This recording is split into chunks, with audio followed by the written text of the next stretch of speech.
Assalamualaikum warahmatullahi wabarakatuh. Selamat datang ke YouTube channel She is Farahin. Halo, this is your online bestie. She is Farahin. And dalam hari ni dah masuk hari ketiga saya buat self challenge, yang mana saya just buat random video je. Challenge ni dibuat adalah untuk saya meningkatkan kembali saya punya confidence level, which is saya adalah orang yang suka bercakap. So why not saya just buat je video without rasa nak buat something, just buat je. As long as my mission would be like saya nak memberi manfaat kepada lebih ramai lagi orang dengan sharing apa yang saya tahu. Gitu. So in this video saya punya topik adalah I want to talk about macam mana saya nak uruskan rasa takut bila bercakap depan kamera.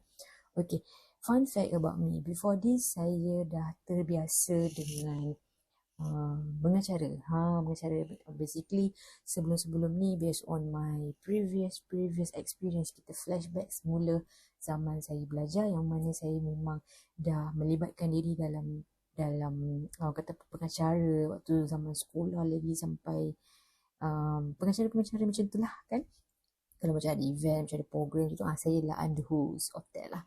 So tapi perbezaan dia bila kita bercakap depan orang, kita boleh nampak reaksi orang tu macam tak suka kita cakap ke apa ke kan, ataupun macam kita bosan, kita boleh nampak reaksi orang kan. Tapi kalau macam bila kita bercakap depan kamera ni, cabaran dia adalah kita tak tahu siapa yang melihat dan menonton kita. But I think bila kita cakap depan kamera ni, sebenarnya cabaran dia adalah mula-mula saya pun macam kekok jugalah, especially saya macam tak tahu nak hadap muka saya, nak pandang kamera ke nak pandang screen ke, I don't know. Tapi saya just buat je. Mula-mula kita rasa tak confident lama-lama. Lepas tu saya ingat balik lah, kita flashback balik kan, tahun-tahun sebelum ni yang mana saya buat konten, saya pun rasa tak confident dengan diri saya, yang mana saya tak ada good looking lah orang kata kan. So what I do, setiap kali saya nak buat video, saya banyak kena macam make up sikit, touch sikit kan. Tapi sekarang sebab kita dah ada filter, so kita guna dalam filter kan, muka tak adalah semenggah mana kan, tapi boleh lah. So kita gunakanlah filter yang ada dan kita bercakap lah. Okay, so macam mana kita nak lebih hilangkan rasa takut adalah kita kena find a topic yang relatable dengan diri kita, yang kita rasa selesa untuk bercakap. Macam saya selesa untuk bercakap tentang ini, so saya cakap lah. Kalau macam anda ada certain topik yang anda rasa you want to come out with this topic, you rasa you are comfort with it, then talk about it. Sebab itu je cara untuk kita hilangkan ketakutan. Sebab macam nak bercakap macam ni kan, saya tak ada skrip ke apa benda ke, just do whatever I'm supposed to do. Sebab benda ni dah selalu saya lakukan.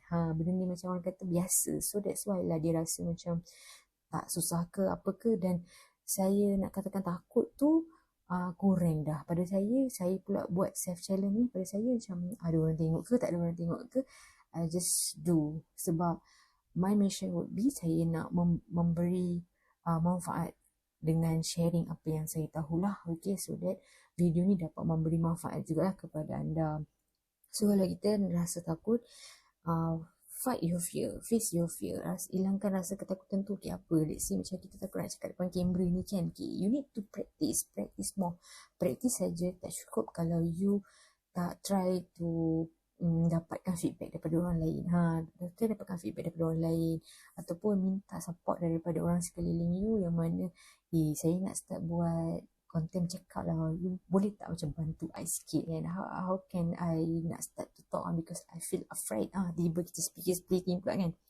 So keduanya adalah untuk kita avoid lagi rasa takut adalah preparation jugalah. Preparations before kita nak tekan button start ni kan, kita kena prepare jugalah what we're talking about, and then at least surrounding kita rasa selesa sikit lah. Sebab kadang-kadang kalau macam pasal kita rasa tak best pun, kita nak bercakap depan kamera pun kita rasa macam tak best gitu kan. So benda tu some of kind of preparations lah. And then appearance kita lah, make sure comfort, you rasa selesa. Bila you rasa selesa, apa yang you cakap pun dia akan come smoothly and naturally lah. Macam tu. So I guess itu saja untuk video hari ini. So jika anda yang nak join cabaran 30 hari cabaran tanpa social media. Link ada dekat bawah. I hope to see you guys on the next video. Bye bye. Assalamualaikum warahmatullahi wabarakatuh. Jaga diri. Bye bye.